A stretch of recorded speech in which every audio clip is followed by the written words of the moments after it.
Welcome to today's program, the P2P Payoff, the best practice business case for world-class Procure-to-Pay, brought to you by the Accounts Payable Channel and Zycus. We have an exceptional presenter with us today, Richard Waugh. Richard is a Director of Business Development at Zycus. He has an extensive background in B2B e-commerce, going back to his early career at GE, where he helped launch GE's Trading Process Network, the first online marketplace for sourcing and procurement in the mid-1990s. Richard, the audience is all yours. Thank you, Bonnie. And welcome, everyone. Thanks for joining us for today's session on the P2P Payoff, the best practice business case for world-class Procure-to-Pay.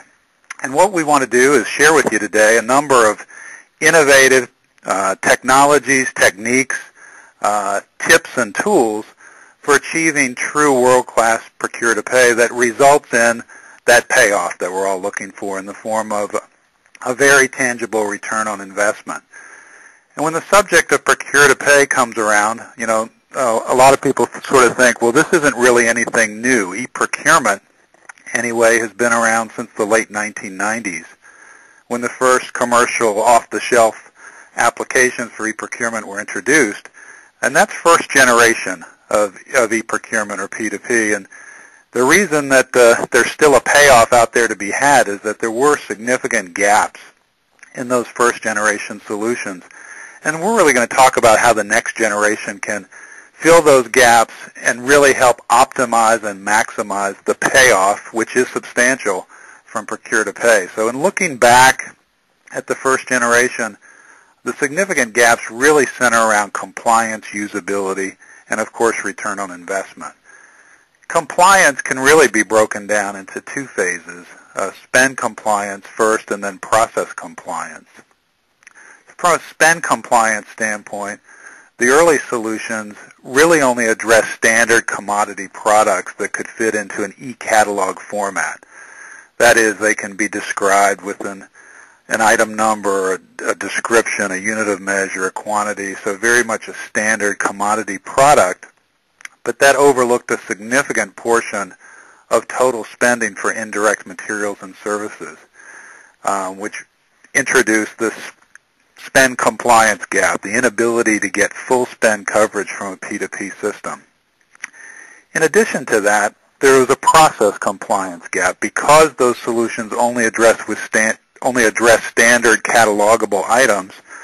There really wasn't a structured process to deal with off-catalog requisitions, particularly for services spend, which can comprise as much as 2/3 of total indirect spending for many companies. The only solution in first-generation P2P for off-catalog or services spend has typically been free-form requisitioning, which actually introduced an opportunity for additional maverick spending by leaving it up to the end user's own devices to decide which supplier to use, or resulted in confusion for end users because they couldn't really figure out how to specify or account for or code to the proper category those items that weren't on the catalog. So a process compliance was a big gap that resulted there as well.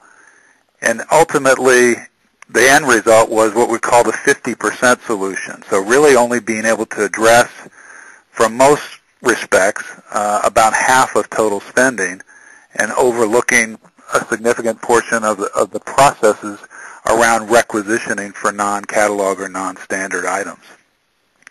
In addition, there was a significant usability gap. The early solutions had enterprise-type user interfaces that weren't intuitive for end users, and that really made them frustrated and drove a lack of adoption overall for many of these solutions.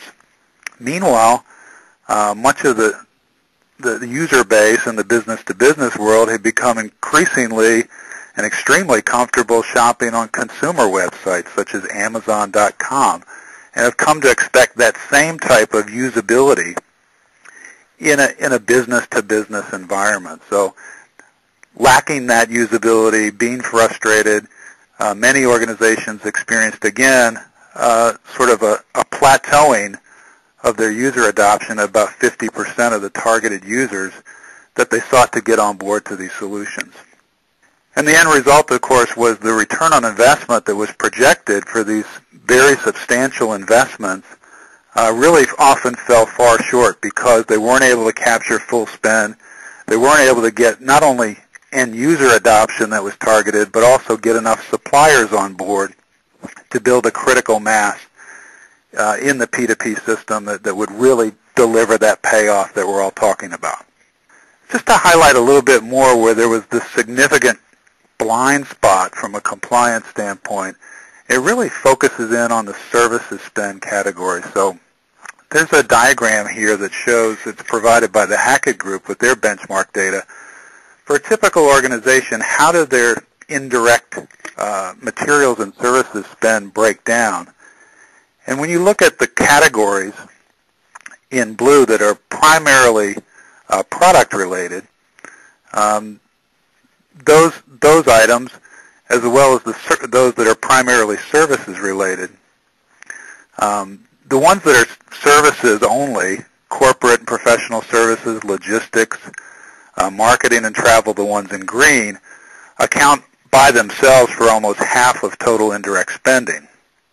But when you add in the purchases services component of those categories that are primarily product related, the ones in blue, including MRO and facilities, IT, telecom, capital expenditures, office supplies would be included as well. But embedded in there are various services within those primarily product categories. So equipment and facilities maintenance services, services agreement on IT infrastructure components or capital equipment. You add it all together, and services comprise almost 2/3 for the typical company of total indirect spend. So when you have that compliance blind spot in the Gen 1 solutions that don't really address non-catalogable services spend that may constitute as much as 2/3 of total spending, there's a huge not only compliance gap, but an ROI gap to be gained by addressing this problem with a next generation P2P solution. So let me talk a little bit about some innovation that Zycus has introduced to address these gaps, to get better spend coverage and compliance, to make it easier for end users to drive much higher levels of user adoption, and of course, at the end of the day, to generate that P2P payoff. So some of this unique innovation is really encapsulated in what we call a guided procurement system. So the metaphor we're using here is a GPS for P2P. So we're all familiar with using a GPS to help navigate unfamiliar surroundings. And it's really the same concept when it comes to Procure-to-Pay. In a P2P system, anyone potentially in the business could be a requisitioner or occasional shopper. So they don't really have expertise necessarily in procurement or know how to specify what category or the attributes of the items that they need to purchase. So our view is that they need guidance. They need this GPS system to help them along the way and drive better adoption and returns. And what we've done here is sort of captured in this quote from Pierre Mitchell, who heads up the procurement research at the Hackett Group, a leading benchmarking organization. And I'll just read you the quote because I think it's pretty powerful. Zycus's AutoClass Live Connect does real-time auto-classification to let the user confirm the appropriate spend category and can then be used to help guide that requisitioner to the preferred supplier and the preferred buy-pay channel. This is what makes the technology powerful, not just a slick consumerized UI. So what he's talking about here is we've got patented artificial intelligence-based technology that can take an end-user keyword search term and automatically map that to the appropriate category. And users don't necessarily think in terms of how to categorize spend by commodity, but they just think in real plain English terms, a keyword, what they're looking for. But we make that connection automatically for them. And by doing that, we can guide them to the right supplier that's the approved preferred vendor for that category. We can walk them through a wizard type of interface to help them specify exactly what they need to purchase. And having done so, we also understand, based on the category code that's been assigned, where that particular transaction needs to be charged in terms of the general ledger accounting. So we take all that guesswork away from the end user, making it easier for them, driving adoption, and also ensuring compliance by steering spending to approved contracted vendors and making sure that the accounting of those transactions is done accurately and correctly the first time and in the first place, avoiding rework for procurement and yielding very valuable spend data that can be mined on the back end for better sourcing decisions. So having said all that, let me give you a quick overview for the components of the solution that make up this next generation Procure-to-Pay. Now from an e-procurement standpoint, all the things that users expect to find in an easy-to-use interface that has that Amazon.com type look and feel from a B2C world, business to consumer, in now a B2B environment. So here, a user can shop across multiple supplier catalogs, and those are a mix of either hosted catalogs or actually punch-out catalogs. So a punch-out is when a user actually goes to a vendor's e-commerce website, but instead of checking out at that website after they go ahead and search and find what they want, they bring the item back into their shopping cart, at which point the P2P system implements the approval workflow process to make sure that you've got control and that users are only buying those things that are appropriate and they're appropriately approved and accounted for in the process. And that is a touchless, seamless kind of a rec-to-PO process in which through the approval routing an approved requisition is converted to a purchase order and delivered electronically to the suppliers. And that's where the supplier portal comes in. At the supplier portal, the suppliers can receive and confirm purchase orders and also do what we call a PO flip. That is, convert that purchase order to an e-invoice automatically at the portal. And they can either use their own back-end e-commerce systems or, as I said, use this portal with simply a browser access, taking all this paper out of the whole procure-to-pay transaction that so many organizations are still mired in, really reducing and eliminating those manual steps, making the whole process much more efficient. And that all gets brought together on the back end here in terms of e-invoicing. So an electronic purchase order has been created.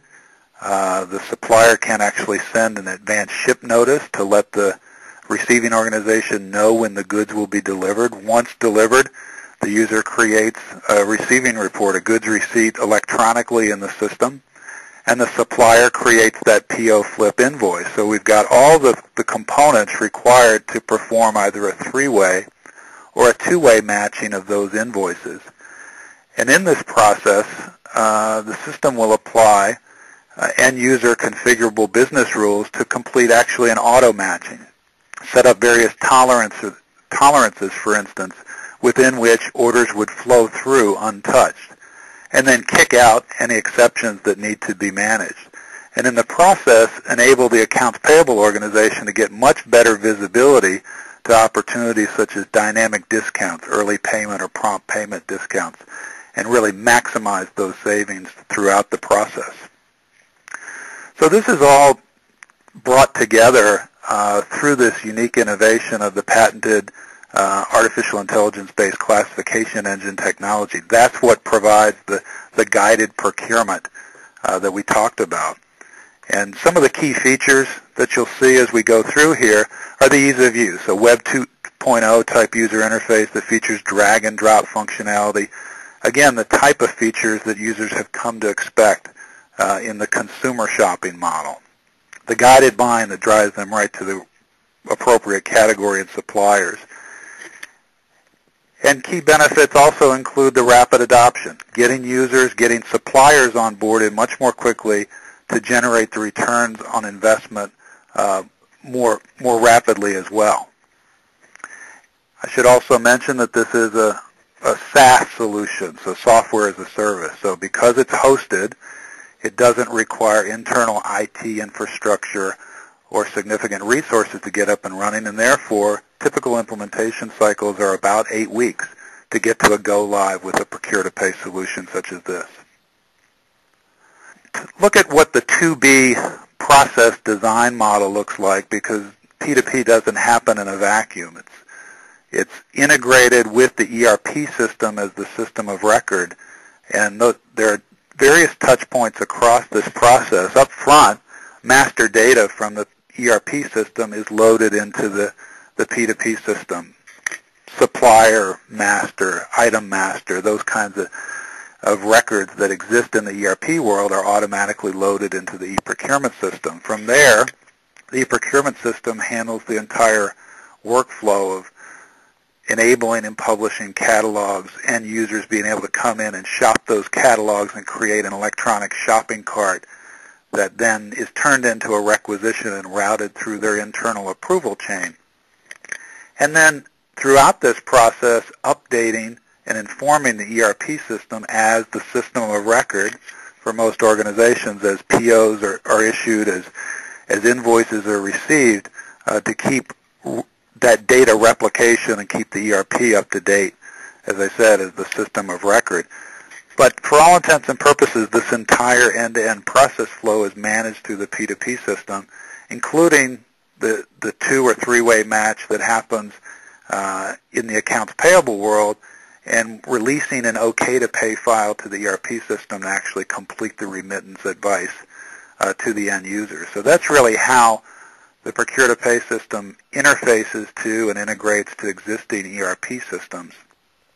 There's also an interface outside the organization to the network of suppliers to enable their catalog content, either enable them to upload in various file formats their catalog data, or to provision credentials to establish a secure connection to their punch-out catalog at their e-commerce websites, and enable all this type of collaboration that I mentioned, the POs, PO confirmations going back and forth, an advance ship notice, an e-invoice, and for the supplier actually to have visibility to their payment status and avoid those nagging phone calls to the accounts payable function or to the requester asking when they'll get paid. Here they could simply view that payment status information right at the supplier portal.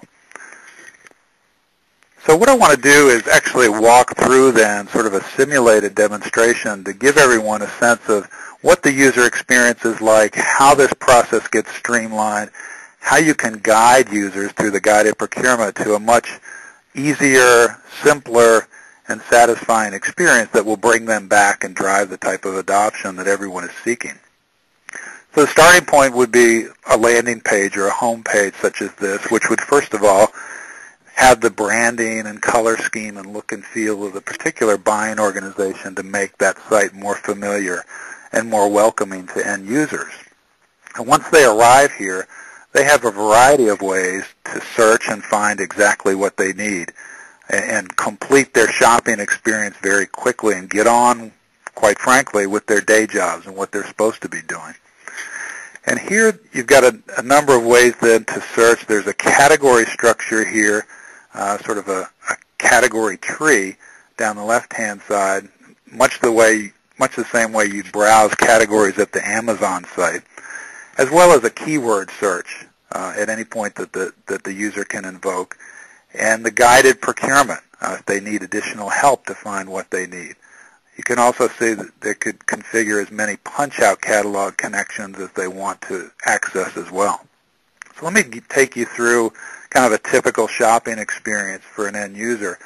First, they may start with the category structure and just browse through to find the subcategories that are most pertinent to what they're looking for. So when I access something like computers and accessories, I'm presented with a variety of subcategories from computers and to data storage and printers and scanners, etc. In this case, I happen to be in the market for a laptop. And when I click on that, then I'm presented with a set of search results that I can then filter and sort those very quickly to get to exactly what I'm looking for. So down the left-hand side is a toolbar that allows me to filter the search results by price, by supplier, by manufacturer. I could even set a variety of flags that may highlight for me preferred vendors, minority women-owned businesses, green vendors or products, any of those things that are really important to stress to end users to really drive buying behavior. And I can also sort those results by price or other factors to very quickly hone in on exactly what I want. And once I've done that, I can also pick maybe a handful of products that I want to do a side-by-side comparison with. So here I've checked 3 different laptops to compare. And when I get the comparison view, then I have this side-by-side look that gives me a little bit more detail in addition to a short description, a longer description of that product, some information about product lead times and availability. And I can kind of compare the features and benefits as well as the pricing on a series of comparable products. And all things being equal, the user, in this case, picks the lowest cost laptop and adds that to the shopping cart, and then continues shopping. So a user may have a number of different items that they want to complete, so they can go through a process of creating a multi-line, multi-vendor shopping cart and checking out and placing those orders for all those things in one session and requisitioning. On the back end, of course, all those items in the shopping cart get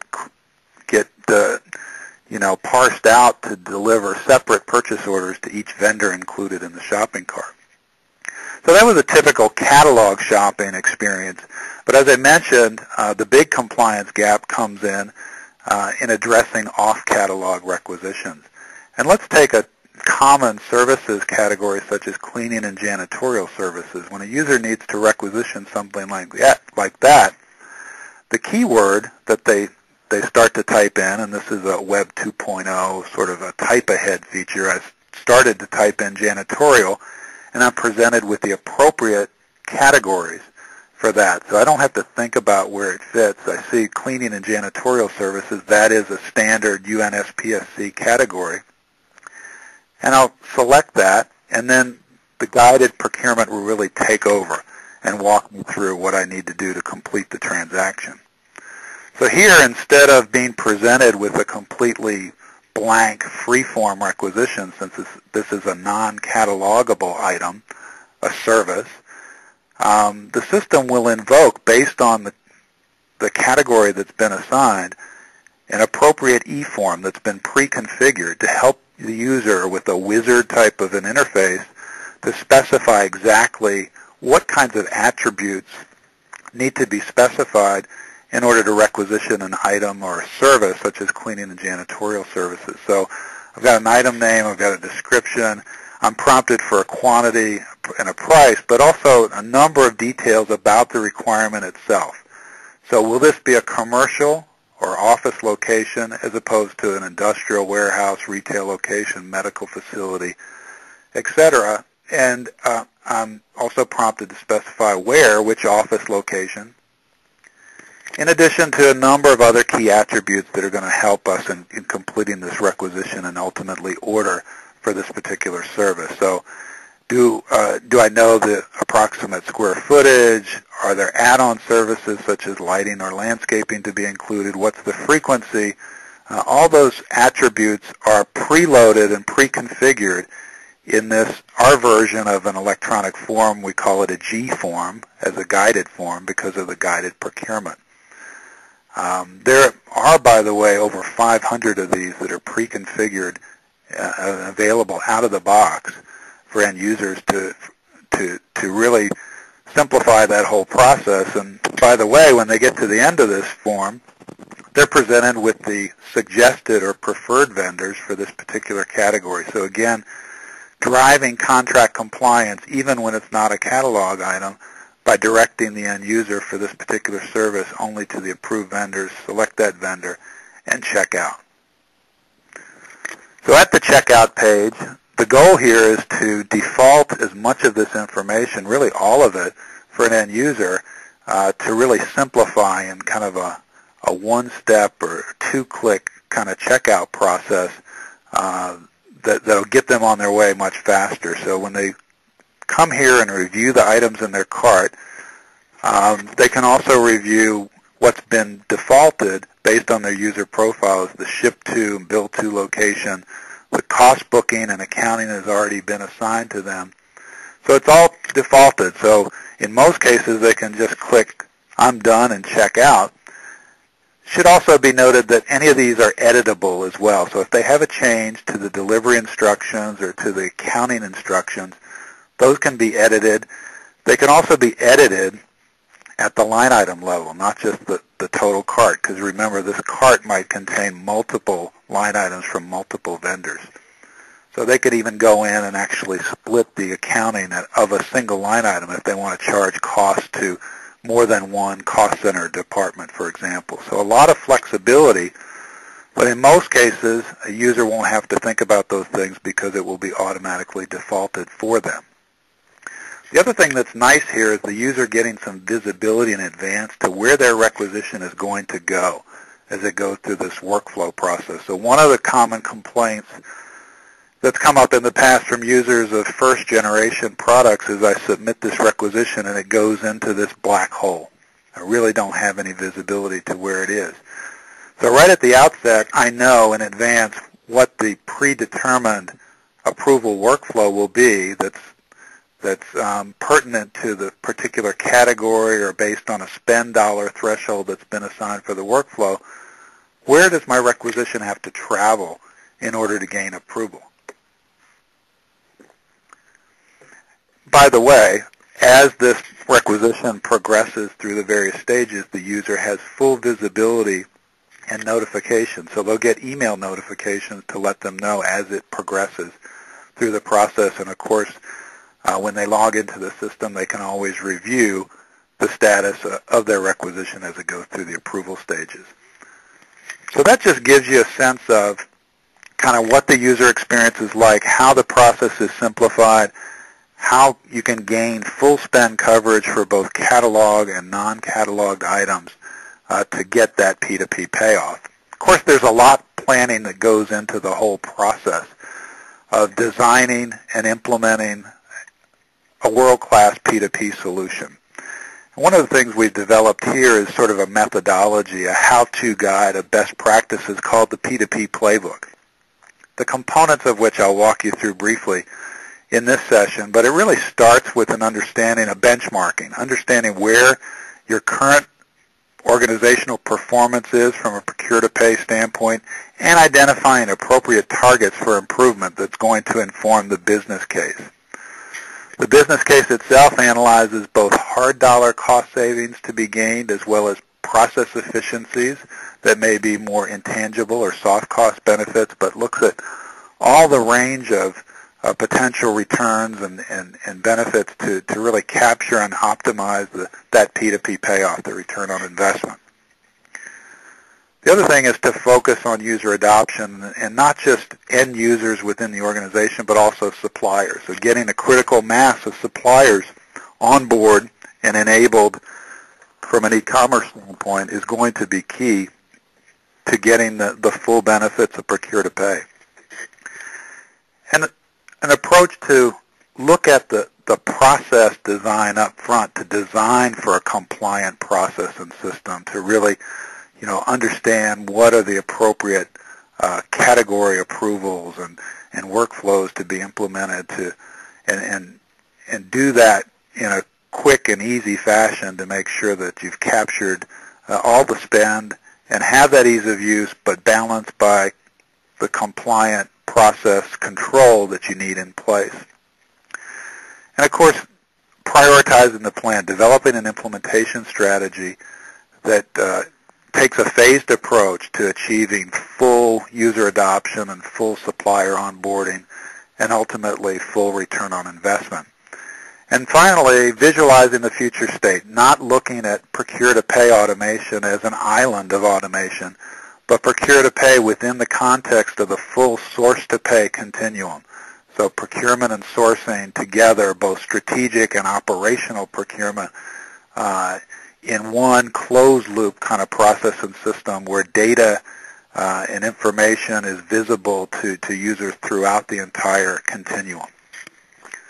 This playbook, by the way, is available free to anyone attending the webcast who would like a copy and might find it useful in developing either an initial implementation of e-procurement or maybe looking at an upgrade to a next-generation P2P solution. Let me talk a little bit more about the components of this approach, the P2P playbook approach. And as I said, the starting point is typically understanding where you are currently, doing some benchmarking. And this data is sometimes difficult to get from internal systems because they may be lacking this level of automation currently.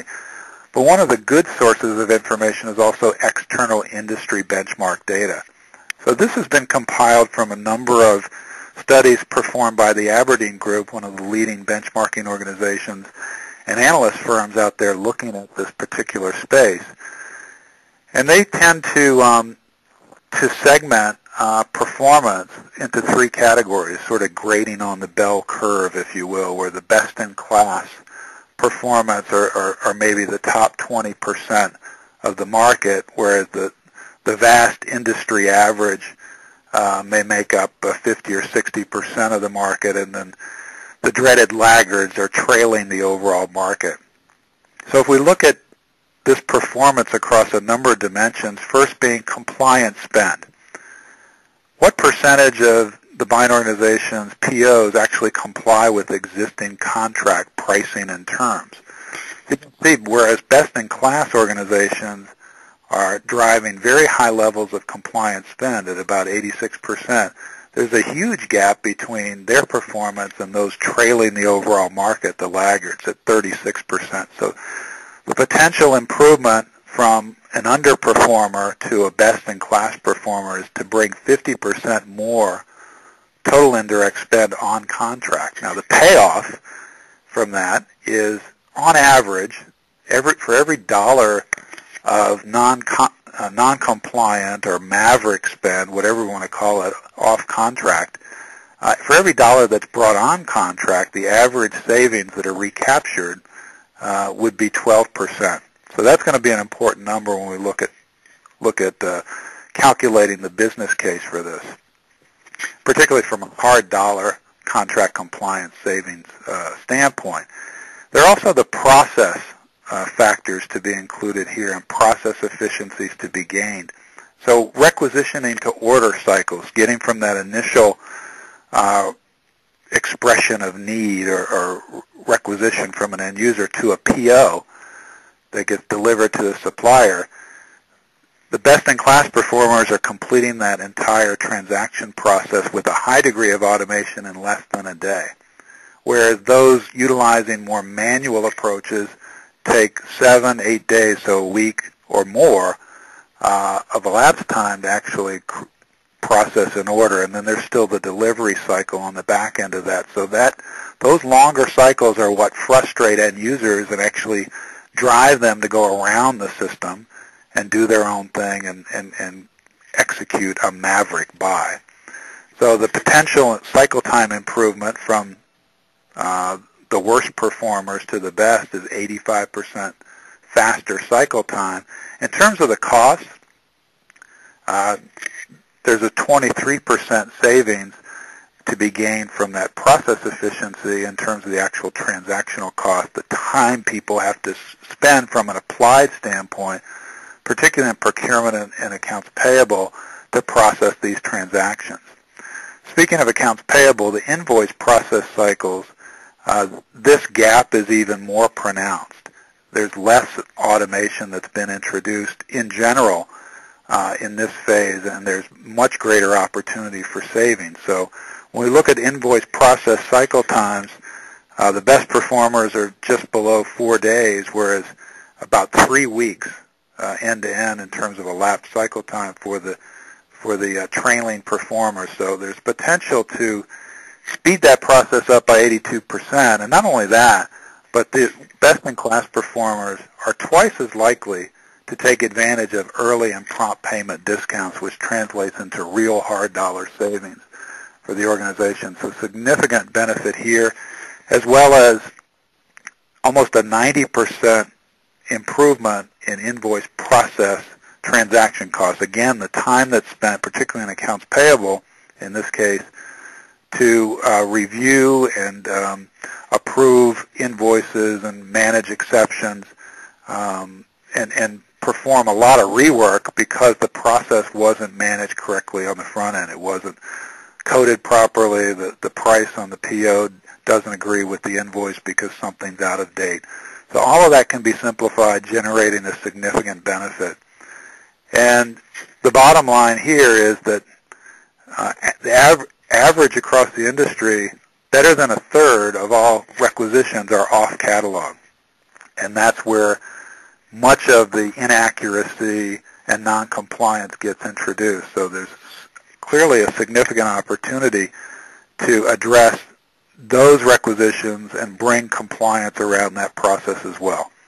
So again, in any case, an organization that has their own existing data would be well served to match that up with where they are versus best-in-class performance. But lacking that data, a good starting point may be to consider if they're currently in a position where they haven't introduced any automation at all, probably somewhere towards the lower performing end, or really average at best, and looking at what is the potential improvement by achieving a best-in-class or world-class performance, and then finding a methodology for quantifying that improvement. So that's what I'm going to walk you through, how we would take some of this benchmark data, set some reasonable targets for improvement, and then calculate what the return on investment potential would be. So in a hypothetical example here, we've got an organization that has about $632 million in addressable indirect material and services spend. So pretty big company with pretty big spend, and therefore significant opportunity. Now, I would say that in calculating how much addressable spend should be available for a P2P system, in general, that should be all indirect materials and services that are discretionary in nature. So what might be, or what should normally be excluded, would be non-discretionary spend, things like rent and taxes that are really not PO-driven processes. But the goal, of course, is to bring as much of this spend under management through the P2P system as possible and get much higher levels of compliance. So what is the starting point? If we just assumed industry average performance, 51% of that spend may currently be compliant contractual spend. Now that means as much as 49% would potentially be maverick spend going on outside of contract. Now, in terms of the setting a reasonable target for improvement, we know that 86% is best in class, and that may not be reasonable to assume that that's going to be achieved right out of the gate for an organization that's currently at average performance. But 75% would seem to be a pretty reasonable goal here, and improving from 51% to 75% compliance, every one of those dollars is going to generate 10% of savings by bringing it on contract. From there, we'd also evaluate based on current PO volumes and look at what the potential transactional process efficiencies would be if the current performance is at industry average, which is 3 days for rec-to-order cycles, 10 days for invoice processing cycle time. Just need to go back. And $27 per PO processing cost, $16 per invoice processing cost. All those numbers get plugged in, and this gets calculated below. So the big payoff, of course, in terms of hard dollars, is savings from contract compliance. 24% improvement here with 10% savings per dollar of savings spend brought back on contract yields better than $15 million in savings in this particular case. And not as large, but still significant, are the PO processing cost savings to be gained both in and processing cost savings from both PO and invoice processing of better than $1 million by improving those cycle times from average performance to best in class. So I'll just walk you through then, in terms of putting together a plan for P2P, what are some of the key requirements that you should consider? And the starting point should be end users, because the key to this whole situation is getting end user adoption. So starting with the shopping functionality that gives it end users an Amazon-like look and feel, the ability to filter results as many ways as they want to, a rich internet shopping experience, that means item details with product images, the side-by-side comparison shopping, and then the easy cart checkout with items auto-classified to the correct categories and all the information pre-populated for unit of measure, general ledger accounts, etc. And then some of the unique innovation that I described earlier, those guided forms to take the user when they have a non-catalogable item or like a configurable product or services category, automatically classify that and walk them through the wizard type of G form to speed them along their way and make it much easier. In addition, giving them features like save favorites or reorder shopping lists or shopping baskets so that they can share information across the organization, share those shopping baskets or lists with other users, and be able to repeat items that are typically requisitioned on a frequent basis. Once they get to the shopping cart, then users want to be able to complete that checkout for all the items on their list in one pass. So multiple items and multiple suppliers within a requisition, automatic default of the information with the ability for an end user to edit at the line item if they need to. And at the end of the day, that means a 3-click search to shopping cart checkout process that's key to adoption. And the visibility, status tracking of the requisition workflow and notification of the status, as well as feedback, comments from the approvers if they have questions or if for some reason a requisition is denied. So that's what end users need.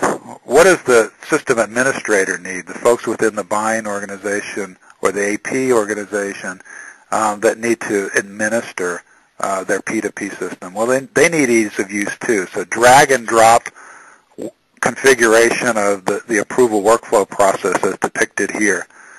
So this can be done by a non-technical user. This doesn't require programming. They simply drag and drop what the process flow needs to be, add a series of conditional statements to set up the business rules that will determine how a requisition proceeds through the workflow process itself. Included here needs to be functionality to be able to go and for procurement to be able to go and source requirements, so ERFX, request for quote, to go out and obtain bids for items that aren't currently under contract. Email notification to approvers that they have pending requisitions. And oh, by the way, those approvers may be on the go, so they can do that from within the email right on their smartphone without having to log into the P2P application. System administrators also need a lot of flexibility to set up various user permissions, different views of the catalog that are determined based on the user's role within the organization, either at a company, a business unit, a department, a location level, or even specific user permissions. And they have the ability through this graphical user interface to set up all the different workflows and reporting access in terms of using both standard system-wide and ad hoc reports. So a variety of functionality should be on your wish list, both for end users and the folks who will be then entrusted with administering your system. That includes, of course, within accounts payable, the requirements would be to accept e-invoices, to be able to set up the business rules that determine auto matching either on a 2-way or 3-way match basis of the goods receipt, PO, and invoice. And then the integration to the financial ERP systems to take those matched invoices and OK-to-Pay file and complete the remittance through the AP module of the ERP system, and make sure that that two-way data flow exists so that once a payment's generated, updating the P2P system so that vendors or end users can go in and have visibility to payment status and don't have to contact and distract accounts payable with that information. So, some of the other factors in design for compliance include the supplier requirements. So here's where the supplier portal is important to enable self-service use by suppliers to upload their catalog files or punch-out credentials, and those catalog files can be uploaded in a variety of file formats such as Excel files, CSV files, CIF files, or XML-based, and automatically have that information mapped to a standard catalog template, and have that catalog content, the line items in the catalog, auto-classified to the appropriate UNSPSC standard categories.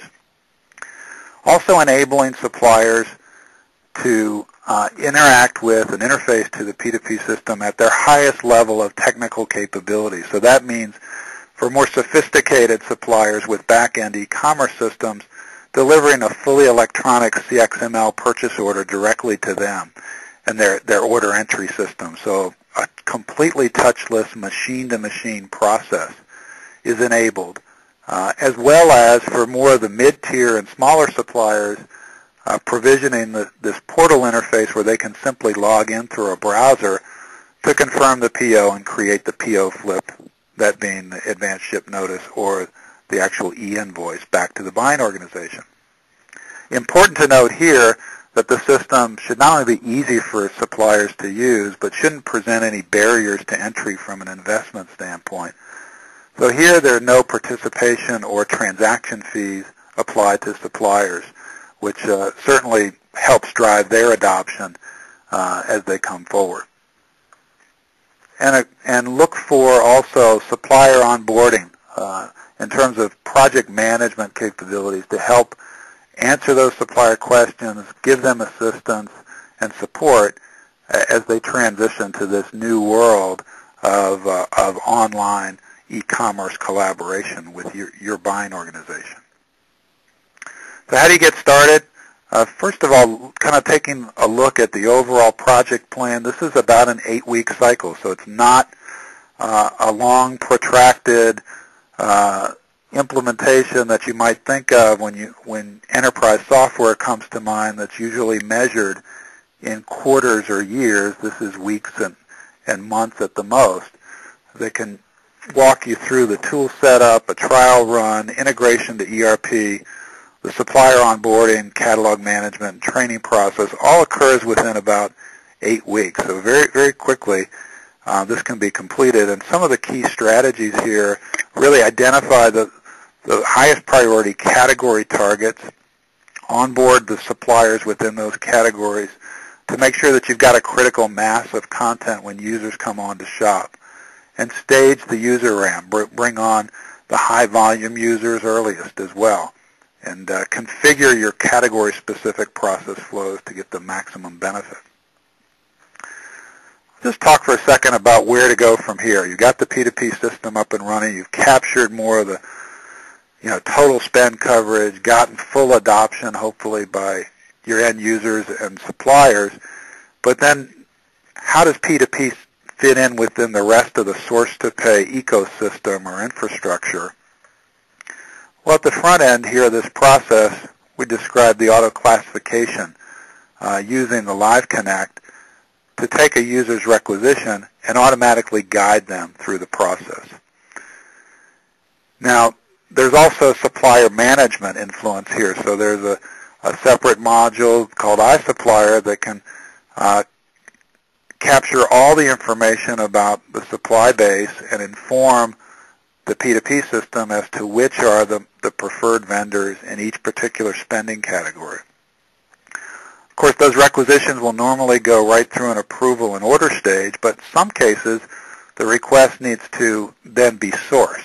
a buyer actually has to go out and get competitive quotes to complete and fulfill a requisition.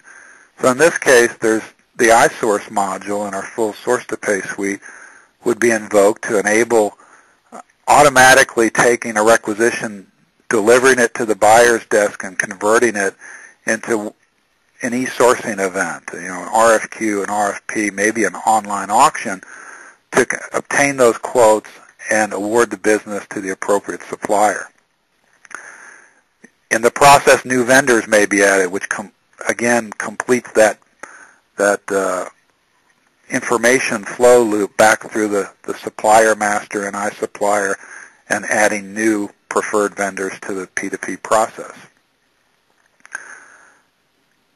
Once those negotiations have been completed and awarded bids are turned into purchase orders, those POs and supplier information update the supplier master data and update a contract management module, in this case, an iContract repository, that can provide details on the contract terms, items, service level agreements, maybe rebate or volume discounting schedules that then would be available as users go and requisition items from those new contracts. The other thing that comes into play here is the whole domain of supplier performance management. So as you go through the process, and we have a module here called iPerform that can do supplier scorecarding and ranking and performance. That performance data creates a feedback loop as well, so that you might want to give a priority of appearance in the search results when a user goes to search a catalog in P2P to the highest performing vendors. So just to wrap up then, I talked about the implementation plan being an 8-week plan, so it's very rapid, but some organizations might also be interested in starting smaller, and they can do that very, very quickly to really help them solidify the business case and business plan with some real-world experience with the system, such as this. And that would involve a much more limited scope pilot that can be done in as little as 1 to 3 weeks, and involve a subset of users and a subset of catalogs to really target this, and especially for first-time P2P adopters, to get some real-world hands-on experience with how this can work to deliver that P2P payoff for their organization. So that concludes the presentation on the P2P payoff that I had for this portion, and hopefully you got some good ideas for what are some of the best practices that can help drive world-class procure-to-pay performance, and some new innovations that are driving next-generation P2P success. So with that, I'd like to turn it back to you, Bonnie. Okay, thank you very much, Richard, for this information-packed presentation. And now I would like to ask you some frequently asked questions. The first one, can the system flag preferred vendors? Yes, the system you can actually set up flags across a number of different dimensions. So you may have vendors that there's a different status for preferred or contracted, or some organizations I know talk about Tier 1, Tier 2, or Tier 3 to delineate various levels of preference. But in addition to that, many organizations are looking to maximize diverse spend, so there could be flags set up for minority or women-owned businesses, or organizations have green initiatives, so they'd like to flag vendors that have certified green products. So all of those can be set up and provided visible to the end user in their search results to help guide their decision-making and help drive the type of buying behavior that the organization would like to enforce. Thank you. Next question, and can guided form templates be customized to our requirements? Sure.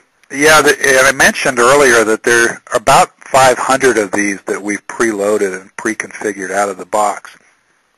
And one of the reasons we've been able to do that, by the way, is Zycus also has best-in-class spend analysis capability utilizing this auto-classification technology, and using that, patented artificial intelligence tool, we've analyzed trillions of dollars in spend over the years for our customer base.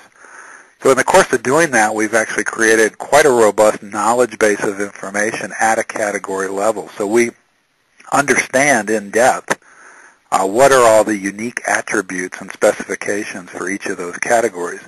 That enabled us to preload those forms. However, an organization will often want to take those templates and customize them to their own particular requirements. So that's very easily done. They can take a template and resave it after they've customized it. And they can even add to the library their own beyond the ones that have already been preloaded. So absolutely. Great, thank you. How long does an implementation take? Yeah, I talked about that in a couple of different flavors. So, in the phase one implementation of a production system,